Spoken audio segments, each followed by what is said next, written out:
You're paying so many things that your freedom gets taken from you. So you are actually more free living at your parents' house than you would be living on your own. Hey writers, welcome back to my channel.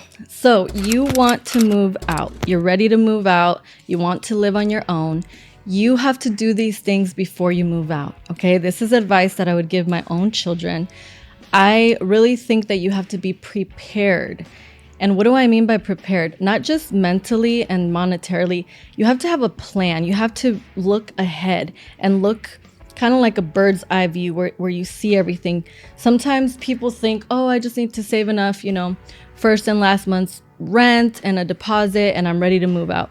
Oh my gosh, there's so much more that goes into it. You have to think about furniture. Maybe your parents are going to help you. Maybe they'll give you the dining table and the chairs and the couches and the TVs. And there are so many things that you have to consider. But I think before you do that, you have to really sit down and map out a plan. I highly, highly recommend that your goal is to buy a condo or buy a duplex, right? You want to have a mentality of, instead of moving out and paying rent, why don't you move out and buy yourself a 1-bedroom condo or apartment, a duplex, right? You want to make an investment. Instead of paying someone else for rent, you want to invest, right? You want to buy something. Now, I know what you're thinking. You're like, what? That's so hard. I'm never going to be able to move out. But just listen. Let's just say that you don't want to buy, right? That you're like, I just want to rent. Okay, you still have to be prepared. You still have to have first month's rent, last month's rent, and security deposit. Now, you don't want that to be the only money that you have. You want to be in a really good place when you move out. You don't want to have any debt and you don't want to owe money on your car. And you want to have 6 months of emergency funds saved and extra money on top of that, right? So there's so much that goes into it, and this will get you really, really well prepared. Can you comment down below and let me know if you have money saved up already? Do you have 6 months worth of emergency funds saved up? Comment down below and let me know. Now, why am I saying this? Because you have to discipline yourself. If you can practice paying rent or your mortgage on the first of every single month, let's say that your rent is going to be $2,000 if you move out. Practice literally paying yourself. You're going to deposit it into your bank account, right? You're going to pay yourself $2,000 at the first of every single month. Sometimes there's a grace period of 3 to 5 days, so you can give yourself a grace period. But just imagine getting in the habit of paying the rent or mortgage. That's going to make you feel like, oh my gosh, do I have enough money to pay for rent? Am I overspending on food? Am I spending too much on gas? Like, do you know how to manage your money? Do you know how to pay for your bills as well, right? So let's say that you're going to be paying for your cell phone. If you move out of your parents' house, why should they pay for your cell phone? You're probably going to be paying for your cell phone.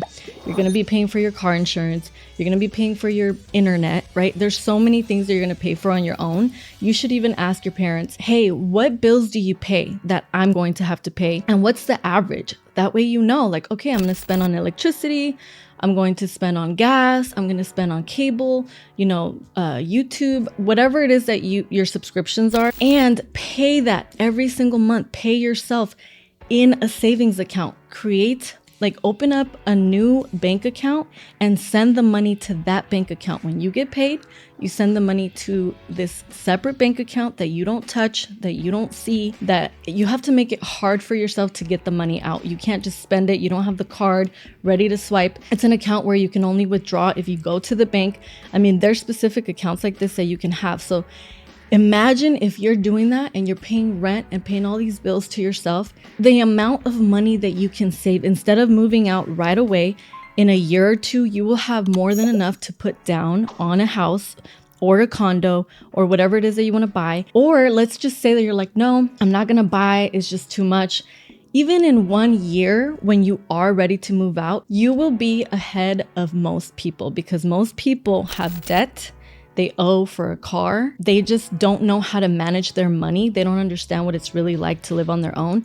And the fact that you already had the practice of paying for all of that before you actually did it in the real world will put you so much further ahead. And the fact that you'll have so much money saved, you'll want to continue to save. Let's just say you don't have enough to buy a house. Well, guess what? In 2 years, let's say you pay yourself $2,000 every month for 24 months. That's $48,000 that you have saved.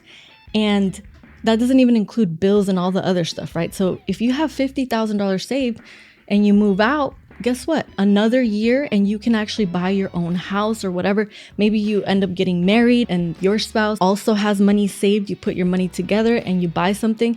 You just never know, right? But you want to be well prepared and you want to have that financial freedom, because guess what? If you are looking for freedom because you don't want to be told what to do and you're like, oh, my mom says this or my dad says that, when you move out, you might not have enough money to actually be free to go do whatever you want with your friends, to go spend on this and spend on clothes and spend on the movies and spend on expensive restaurants and spend on whatever you want. You might not have that extra money because you're paying rent, you're paying bills, you're paying so many things that your freedom gets taken from you. So you are actually more free living at your parents' house than you would be living on your own. Give me a thumbs up if you agree with me and if you know that that does make sense. The next step that you want to do is you want to ask yourself, what cities do you want to live in? Do you want to stay where you grew up? Do you want to live maybe an hour away? Do you want to live further from your parents? Do you want to stay close to your family? Where do you want to live? Ask yourself that question and really plan ahead and say, well, this is the city where I want to live. This is the average in rent or mortgage that I'll have to pay. And then plan ahead. And then the next thing you want to do is you want to go to a bank and find out exactly what you need in order to be able to purchase that condo or that house. They're going to tell you you need 2 years of statements, right? So if you haven't been working for 2 years and have a W-2 or a 1099 to prove that you've been working for 2 years, you might get denied. If you don't have credit or good credit, you might get denied. So that's another thing. Before you move out of your parents' house, you want to start your credit. You want to have good credit. You want to learn how to use a credit card. You want to know what that means. If you're 18, 19, 20, and you've never had a credit card, you don't know how to use one, well, learn, get one, start your credit. You won't be able to buy without credit. And you don't want to go out into this world, especially on your own, without having credit and without knowing how to manage your credit. It is vital. There are so many channels that teach you about this. And I love Stephen Graham. He's one of my favorite YouTubers. I highly recommend that you check out his videos. He has so many different topics and videos that have to do on this subject. Go look up things about credit and do your research, do your homework, and get started on that right away. Please do not move out of your parents' house unless you have good credit. Tell me what you think. Do you think buying your own place seems like a lot? Like you're like, what? There's no way. I would never even imagine that. Comment down below and let me know what you think about that. I want to quickly summarize everything that I just said. Basically, you want to have a plan. You want to be smart. You want to have good credit. You want to have a car that's already paid off. You want to know what it's like to actually spend all that money. Like you make the money and you spend the money on rent or mortgage and all your bills. You want to make sure that what you're making is enough or more than enough to sustain your lifestyle and the type of lifestyle that you want to have. You also want to have a 6-month emergency fund. All of this money that you're going to be wasting on rent and bills and all these things, you can be saving that money. Just think about that, okay? So save all of that money. Pay yourself. Do not go spending it on a bunch of random things. In the future, you can always travel. Don't worry. I know if you want to travel or have fun.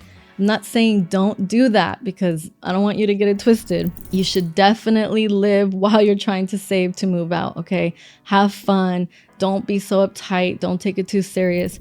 I just wanted to make this video to help you navigate and to prepare mentally about what you're about to embark on. Give me a thumbs up if you agree with me and if you know that that does make sense. Also, make sure that you buy your parents a very nice gift before moving out.